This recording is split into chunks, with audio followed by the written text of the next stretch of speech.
SWorkz today officially presented their new 1/8 scale buggy, the S35-4.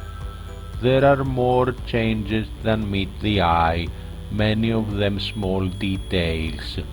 It is a machine that wins across Europe with very good drivers in the last few months. McBride is once more double Australian champion.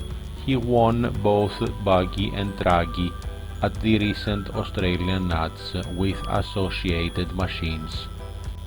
At the same event and again with associated, Bernadzik got second place in both buggy and truggy. Diego Fuser in Italy showcased some 3D printed parts for his SWorkz machine.